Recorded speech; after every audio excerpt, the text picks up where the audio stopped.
अस्सलाम वालेकुम दोस्तों, पिछले एपिसोड में हम लोगों ने देखा था कि हाओ चेन और साहिर को चीफ मास्टर लिन साओ ने मीटिंग के लिए बुलाया था। तभी हम लोग देखते हैं कि ये हुक्म मिलते ही वो दोनों वहाँ से रवाना हो जाते हैं। लेकिन तभी हम लोग देखते हैं कि जब वो वहाँ पर पहुँचते हैं तो दोनों गार्ड उन्हें अंदर जाने से मना कर देते हैं। वो गार्ड उन्हें बताते हैं कि अंदर मास्टर मीटिंग कर रहे हैं, इसीलिए किसी बंदे को भी अंदर जाना अलाउ नहीं है। तब हाओ चेन उन्हें बताता है कि हमें मास्टर लिन साओ ने खुद बुलाया है और मेरा नाम हाओ चेन है। तभी वो गार्ड चौंक जाता है और वो कहते हैं ये तो वही हीरो है जिसने मून डीमन के साथ अकेले फाइट करके जनान पास को सेव किया था। जिस पर हाओ चेन कहता है कि नहीं, मैं हीरो तो नहीं हूँ, लेकिन मैं हाओ चेन जरूर हूँ। इस पर वो गार्ड कहते हैं कि हमें तो लगता है कि तुम नाटक कर रहे हो, तुम तो बहुत जंग हो, तुम तो मून डीमन के सामने कुछ भी नहीं कर पाओगे, लेकिन तुम हमें सच सच बताओ तुम हो कौन। उनमें मौजूद एक गार्ड उसे धक्का देने के लिए आगे आता है, लेकिन हाओ चेन सिर्फ अपने हाथ से अपनी विल पावर का इस्तेमाल करके उसे पीछे धकेल देता है। जिस पर वो गार्ड कहता है कि हो सकता है यही हाओ चेन हो, क्योंकि इसमें तो इतनी विल पावर है कि इसने एक हाथ की मदद से ही मुझे पीछे धकेल दिया है। और इसके बाद वो उसके टोकन को चेक करता है। जब वो उसके टोकन को चेक करता है तो उन्हें यकीन आ जाता है कि यही हाओ चेन है। इसके फौरन बाद वो उसे फौरन अंदर जाने के लिए भेज देते हैं। तभी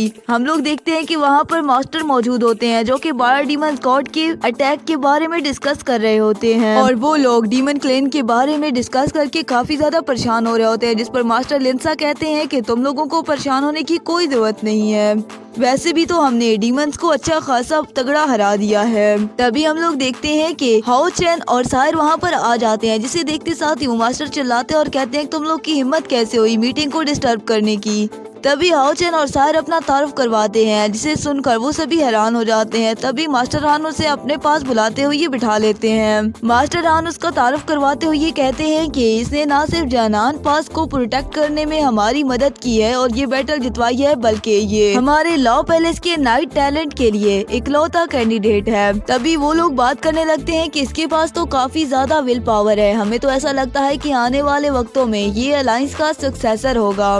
तभी असैसिन्स का हेड कहता है कि साहिर भी हमारे होल पैलेस की पहली कैंडिडेट है जो कि सिलेक्ट हुई है। इसके बाद वहाँ पर मौजूद सभी लोग बात करने लगते हैं कि हाओ चेन तो सच में हीरो है, इसके पास काफी ज्यादा विल पावर है। तभी हाओ चेन मास्टर हान से पूछता है कि मास्टर हान ये सब किस लिए है। जिस पर मास्टर हान कहता है कि अभी यहाँ पर बहुत सारे इम्पोर्टेंट अनाउंसमेंट होने हैं, तुम थोड़ा सा सब्र करो। तभी मास्टर लिंसा मास्टर हान से कहते हैं कि मास्टर हान आपको इस सब के बारे में बिल्कुल भी चिंता करने की जरूरत नहीं है। तभी वो मास्टर हान से मजीद पूछते हैं कि हाओ चेन का हमारे हीलिंग होल को ज्वाइन करने के बारे में क्या ख्याल है। इसके बाद हाओ चेन मास्टर हान से पूछता है कि ये कौन है। जिस पर मास्टर हान बताते हैं कि ये यहाँ के चीफ हैं और कहा जाता है कि ये बहुत ज्यादा इम्पोर्टेंट है। साथ ही मिस्टर हान कहते हैं कि तुम इनकी बातों पर ज्यादा तवज्जो मत दो, क्योंकि हान चियान और इंग सुई फेन तो सिर्फ और सिर्फ लेवल 8 में है और मैंने तो बहुत पहले ही लेवल 9 में इंटर कर लिया था। तब उनकी बातें सुनकर हाओ चेन हैरान हो जाता है। अब मास्टर लिंसा कहते हैं कि हाओ चेन तुम्हारा नाइट की पोजीशन को छोड़ने के बारे में क्या ख्याल है।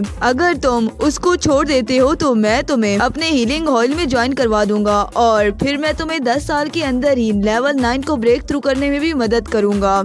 इससे तुम मेरे क्लोज स्टूडेंट भी बन जाओगे और फिर तुम आने वाले वक्तों में हमारे हीलिंग हॉल के मास्टर भी बन सकते हो। जिस पर हाओ चेन कहता है कि मुझे आप प्लीज नाइट हॉल में ही रहने दें, मुझे यहाँ पर आने का कोई शौक नहीं है। इस पर मास्टर लिंसा कहते हैं कि देखो तुम मास्टर बन के हजारों लोगों की जान बचा सकते हो, फिर तुम नाइट में ही रहने पर क्यों जोर दे रहे हो। जिस पर दूसरा मास्टर लिंसा से कहता है कि तुम्हें पता है कि हाओ चेन का फादर कौन है। वो नहीं जानते थे कि उसके फादर कौन है, इसलिए वो पूछते हैं कि मुझे तो नहीं पता। जिस पर वहाँ पर मौजूद एक मास्टर उन्हें बताती है कि वो आपके सबसे कम फेवरेट सिंगुनम है। ये बात सुनते साथ ही वो काफी ज्यादा संजीदा हो जाते हैं और कहते हैं कि अब यहाँ पर कोई मजाक नहीं होगा। और इसके बाद वो हाओ चेन से कहते हैं कि सबसे पहले तो मैं तुम्हें डीमंस के बारे में इंफॉर्मेशन लाने पर थैंक यू बोलता हूँ। और इसके बाद वो मजीद कहते हैं कि तुम्हारी वजह से सिर्फ इन लोगों ने वक्त के ऊपर तैयारी कर ली थी, जिसकी वजह से इन लोग का काफी कम नुकसान हुआ था। लेकिन दोस्तों हम देखते हैं कि इस बार भी जनान पास का अच्छा खासा नुकसान हो गया था,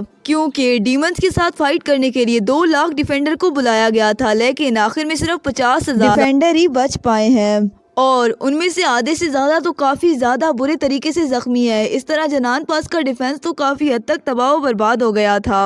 अब मास्टर लिंसा इनसे कहते हैं कि इस बार तो हमने डीमंस की फर्स्ट वेव को रोक लिया, लेकिन अब सेकंड वेव के लिए हम लोग पूरी तरह से तैयार नहीं है। वो रुकने वाले कतन नहीं है, वो बार बार यहाँ पर अटैक करेंगे, जिसकी वजह से यहाँ की सिचुएशन तो पहले से भी ज्यादा खराब हो जाएगी। अब मास्टर लिंसा बताते हैं कि डीमंस ने हमारे लिए एक लेटर भेजा है और ये लेटर खुद डीमंस के हेड मास्टर फिंगसा ने भेजा है। तभी मास्टर लिंसा उन्हें मजीद बताते हैं कि उनके अनुसार अगर हम लोग फैंटेसी पैलेस को उनके साथ शेयर करते हैं तो इस तरह से हमारा और उनका झगड़ा खत्म हो जाएगा, वो बैटल को यहीं पर खत्म कर देंगे। अब मास्टर लिंसा की ये बात सुनकर वो सभी बहुत ज्यादा परेशान हो जाते हैं। तभी मास्टर लिंसा कहते हैं कि फैंटेसी पैराडाइज तो हम इंसानों का है। मुझे तो इस बारे में पहले कोई आइडिया नहीं था, लेकिन अब मुझे ऐसा लग रहा है कि वहाँ पर कुछ बहुत बड़ा होने वाला है। तब इनको पता चलता है कि मास्टर लिंसा इसके लिए एग्री हो गए हैं। तभी वो लोग कहने लगते हैं कि फैंटेसी पैराडाइज में हम इंसानों के लिए स्पिरिचुअल फंक्शनल है, जो कि हम इंसानों के लिए काफी ज्यादा बेनिफिशियल है और इसी की वजह से हम लोग स्ट्रॉन्ग बन पाए हैं। अगर हम लोग उनके साथ शेयर करेंगे तो ये हम इंसानों के लिए नुकसानदेह नहीं होगा। अब उन सब की बातें सुनकर मास्टर लिंसा कहते हैं कि तुम लोग मेरे डिसीजन पर पूरा भरोसा रखो,